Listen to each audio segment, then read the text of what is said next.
సింధులోయ నాగరికత Indus valley civilisation గురించి మొదటి నుండి స్పష్టంగా చెప్పుకుందాం. సింధు నాగరికత ముఖ్యమైన అంశాలు 1 నుండి 50. 1. ఈ నాగరికత క్రీస్తుపూర్వం 2500 నుండి క్రీస్తుపూర్వం 1750, క్రీస్తుపూర్వం 2500 నుండి క్రీస్తుపూర్వం 1750 మధ్యకాలంలో విరాజిల్లింది. 2.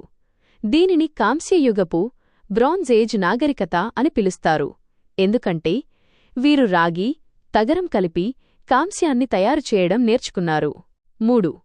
దీనికి హరప్పా నాగరికత అని పేరు పెట్టిన శాస్త్రవేత్త సర్ జాన్ మార్షల్. 4.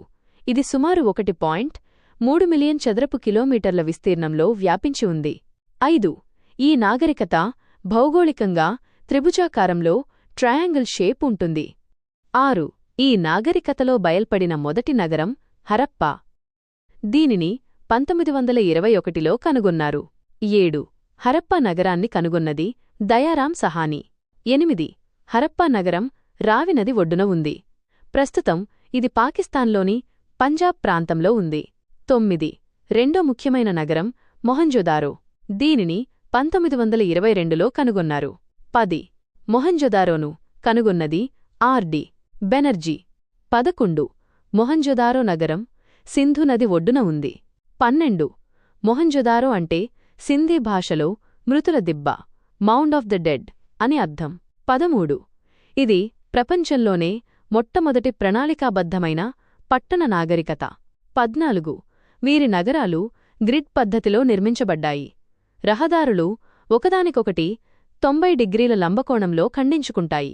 15. వీరు ఇళ్లను నిర్మించడానికి కాల్చిన ఇటుకలను వాడేవారు. 16. వీరి ప్రధాన ప్రత్యేకత భూగర్భ మురుగునీటి వ్యవస్థ, అండర్గ్రౌండ్ డ్రైనేజ్ సిస్టమ్. 17. ప్రతి ఇంటికి ఒక బావి మరియు ఒక స్నానపు గది ఉండేవి. 18. మురుగు కాలువలు రోడ్ల కింద నుండి వెళ్లేవి మరియు వాటిపై స్లాబ్లు కప్పబడి ఉండేవి. 19.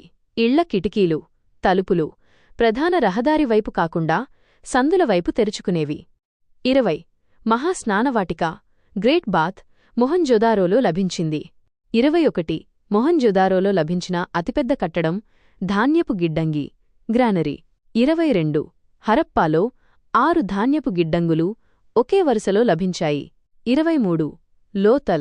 లోతల్ ఇది గుజరాత్లో ఉంది. ఇది సింధు ప్రజల ప్రధాన ఓడరేవు, డాక్యార్డ్. 24. లోతల్ నగరాన్ని ఎస్.ఆర్. రావు